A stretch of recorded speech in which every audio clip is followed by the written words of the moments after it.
morali bi da postave oznake za ograničenje brzine na putu ka Briselu ispred Crne Gore. Dakle, kakvom bi se država brzinom kretala prema Briselu kad bi ispunjavala one preporuke koje nam svakodnevno i neštedimice dijeli, recimo, gospodin Plate sa okruglih stolova i nekih drugih tribina, učeći od toga kako se vodi kampanja do toga kako se strukturira i vodi država ako želi da uđe u društvo odlikaša. Uvijek sam spreman da se savjete doživljavam dobronamjerno. Da ih smatram pomoć za nas koji se misle da su mlade demokratije i jesmo i žele da se pomogne. Da li je to uvijek na najbolji način artikulisano, to je pitanje, ali sugestiju ambasadora Plate i druge doživljavam samo kao pomoć i želju da se pomogne da brže rešavamo probleme i na kraju ključnost u naš život i tu pasioniranost koja je potrebna da bi se živjelo s nama i da bismo se bolje razumjeli. Rekoh ja da ne nedostaje finoće u ovim intervjuima, oči 29. marta... Kao što vidite, sve se popravlja u Crnoj Gori, od kad Evropska koalicija vodi Crnu Goru. Meni jedino nije jasno kako čovjek sa svojim renesansnim, genijalnim talentima nije povučen u Berlin da riješi te također nemale probleme s kojim se Njemačka suočava i da možda pusti nas malo da se mučimo. Nama je milije da je ovdje, da na kraju ambasador Plate prije toga bio u UNESCO i došao u zemlju koja ima dovoljne UNESCO-ve baštine da može i na taj način pomagati. Da, mada sad najiskrenije i najotvorenije, s malo manje onako tona koji više liči na neku vrstu diktata šta treba da uradi.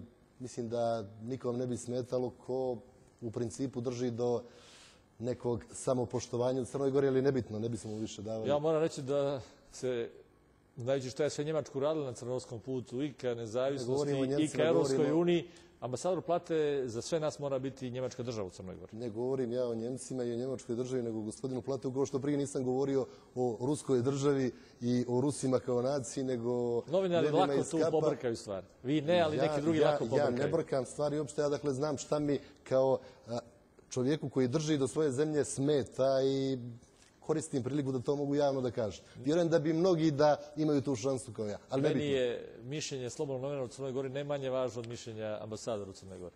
Fino od vas, ali da li je, što ću vas sasvim konkretno pitati, to, ponovit ću, intenziviranje borbe protiv kriminala i korupcije, rezultat činjenice da vladajuća koalicija itekako drži do svojih birača, a ti birači, prema mojim informacijama, u nekim istraživanjima vrlo nedavno sprovedenim, petina njih čak, dakle, zamjera DPS-u i SDP-u čak toliko da stavlja upitnik pred izlazak na izbore i za okruživanje vaše koalicije zbog procjene, utiska, ocjene da se nedovoljno jako borite protiv korupcije i protiv šverca narkotika. Dokaz da su naši birači zreli birači. Kad vide probleme koje imamo i kad dalje glasuju za nas i znaju da ih mi najbolje možemo riješiti. I sva tri elementa su tu jedne zrele politike. Nema zrele politike koji ne potiču zreli birači. I dokaz je da taj poticaj ima svoj odgovor. I da vlada, izvršna vlast, upravo povlači prave poteze. Mi ćemo uskoro usvojiti izmjene zakona o krivičnom postupku, uvesti tužioca kao gospodara istrage, uvesti dodatno procesuiranje, oduzimanje imovine stečene kriminalom, uvesti prisluškivanja za neka djela do koja za sada nisu predviđene. Dokaz da upravo tako ozbiljna vlast, ozbiljna vladajuća koalicija, Evropska koalicija mora reagovati na zahtjeve birači. Kao što vidite, nije to na zahtjev Evropske unije, nego na zahtjev naših birača. Ili i na jedan i na drugi. Uklapa se zahtjev u želju i programske osnove naše koalicije. Kako ćete uklopiti oprečne stavove, ajmo još to da dotaknemo prije novog bloka reklama, o zakonu o vojsci i odbrani? Tamo čini mi se ima nekih ne baš bezazlenih sporenja između DPS-a i SDP-a. Da su bezazlene, ne bi se njima tako bavili i ne bismo toliko želje i diskusije potrošili. Vrlo su važni za demokratiju. Dobili smo dobar zakon i već dobru praksu u kontroli Agencije za nacionalnu bezbjednost. Što je bilo nezamislivo prije par godina da direktor Agencije za nacionalnu bezbjednost posjećuje parlament tako često na saslušanje. da poslanici idu u Agenciju za nacionalnu bezbjednost, da dajemo mišljenje na njegov izbor. To je bilo nezamislivo možda prije 5-6 godina. I da novine pišu nadugo i naširoko sve što se tamo pričalo. To su negativne stvari mladih demokratija i nedovoljno državne svijesti.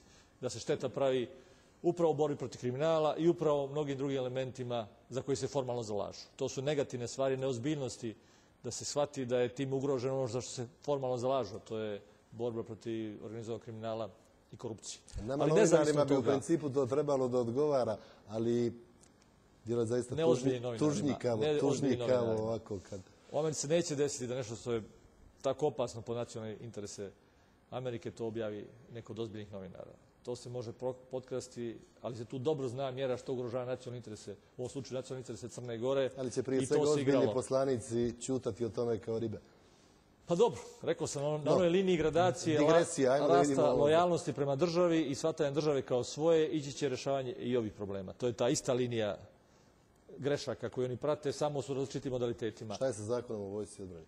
Zakon o vojsci i odbrani upravo ne želi da napusti to što je dostignuto, a to je da imamo tajne službe koje su pod strogom kontrolom, tajne službe koje se ne miješa funkcija i politički nadzor i pitanje naravno funkcionalnosti tajne službe u vojsci koja treba da ima samo 10-ak ljudi, šta može da ostvari i šta je najbolje za državu Crnu Goru. I mi ću vidjeti da je jedan od elemenata naših pregovora sa NATO-om upravo obezbeđivanje da informacije ne cure, da to bude zaštićeno i pitanje svrsishodnosti takvih službi vojni koje smo ukidali u vojsci koja je tako mala. Znači, to traži ozbiljnu raspravu i to opet ozbiljnost ove koalicije na Savjetu za odbranu i bezbjednost kao komandantu Crnogorske vojske.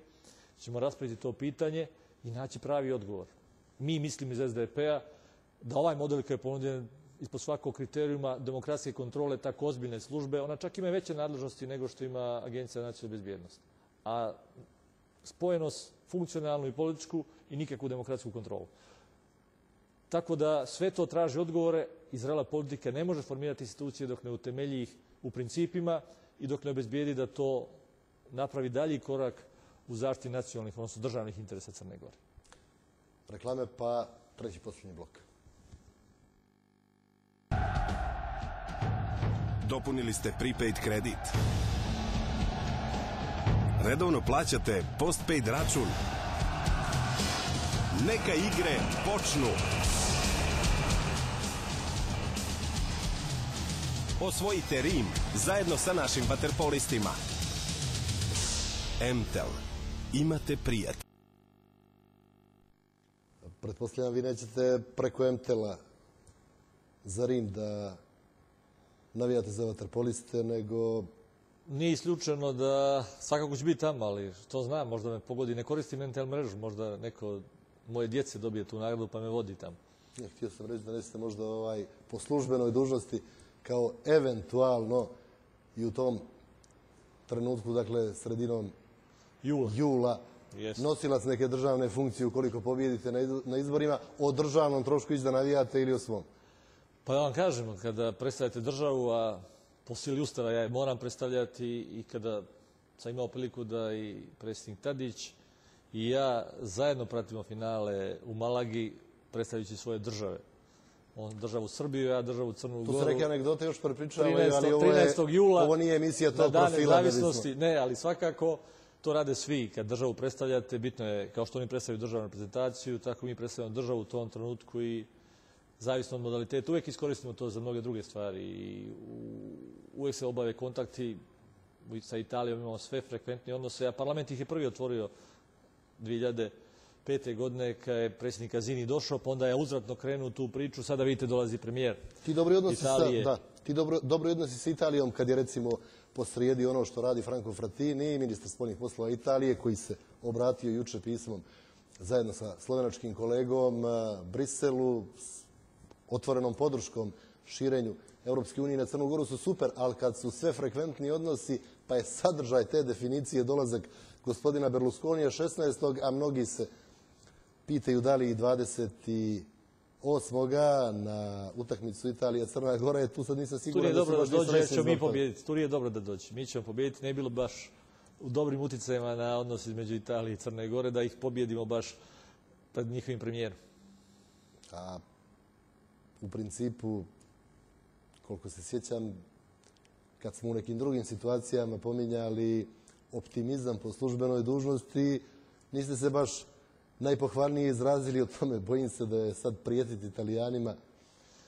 Prije 28. što se mene tiče, X i... U Malagi smo prijetili Italijanima, Špancima, u finalu Srbima. Ja sam od onih ljudi koji vjeruju u pobjedu svog tima. Vjerovali smo 90. u pobjedu nezavisnosti, pobjedili. Ako možda neće u toj utakmici biti bolje od Italije, mi ćemo vjerovati da će biti bolje od Italije, nećemo manje navijati za crnogorsku reprezentaciju. Bez vjere se u boj ne kreće. Onaj ko misli da neće dobiti, neka ne ulazi u tu utakmicu. Niti u jednu ozbiljnu utakmicu u životu.